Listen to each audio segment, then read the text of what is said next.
Hi there, welcome back. If you joined me for last week's video, you know we dove into the emotional and biological power of forgiveness, specifically forgiving others, and how holding on to that resentment or associated charge of not forgiving someone can keep your nervous system stuck in a state of survival. But this week's conversation, it might be even more important because while so many of us are doing the work to forgive others, we forget that healing often can't fully happen until we forgive ourselves. Let that sink in. Forgiving ourselves is often overlooked, right? We live in a world that tends to value what we do for others more than how we care for ourselves. But caring for ourselves comes first. It's how we become the best version of ourselves for those around us, the ones that we love. So it's essential. Self-forgiveness is essential. Because unresolved self-blame, whether conscious or not, can keep your body looping in a low-grade state of threat, shame, and stress. Maybe you blame yourself for ignoring red flags, for not getting out of that relationship sooner, for something that you did, for something that you said, for not knowing what you didn't know. But here's something powerful to remember. The majority of these things you need to forgive yourself for come from patterns you've developed and carried with yourself from when you were a child. From the time you were born, your nervous system began learning how to adapt, survive, and seek connection, especially from your caretakers.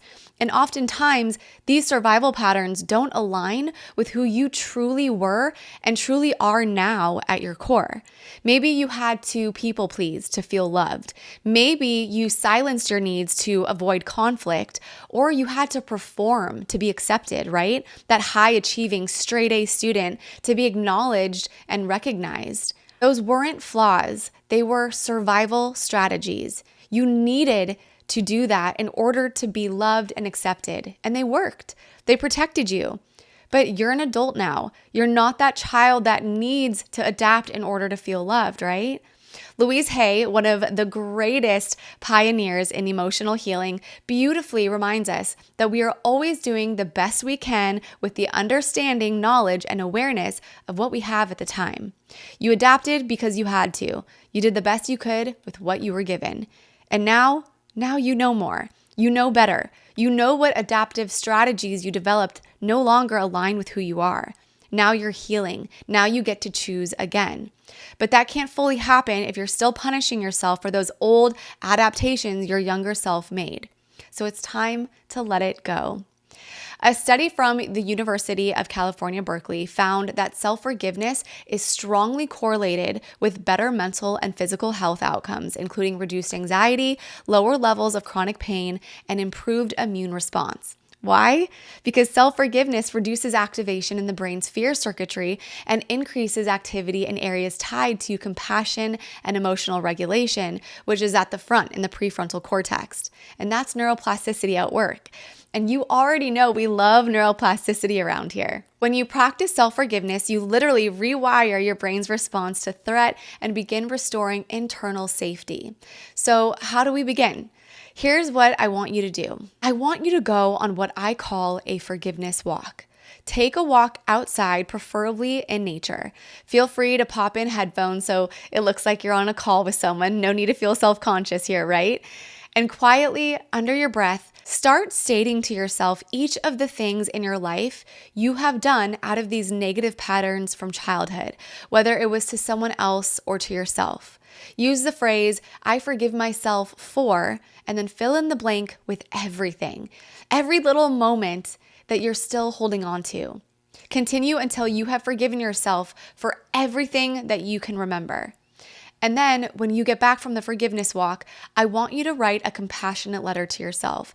And at the very top of the letter, I want you to write, I love my whole self just as I am. Write about how you love and appreciate yourself for doing the best you could with what you had as a child. It might sound like, I know you were doing the best you could with what you had. I know you never meant to hurt yourself or others. I see you, I love you, and I forgive you. Let it flow. You may cry and let that happen. It means something is shifting. Lastly, you're going to end with mirror work. This might sound simple, but it's potent. After writing the compassionate letter, look in the mirror, meet your own eyes, and say, I forgive you. Repeat it. I forgive you. I forgive you as many times as you need to. These aren't just feel-good suggestions. They are somatic tools. They're designed to help your body complete the forgiveness loop it never got to finish. Forgiveness ignites so much healing, and I am beyond excited to know that you're on your way to forgiving yourself and others. You deserve that freedom.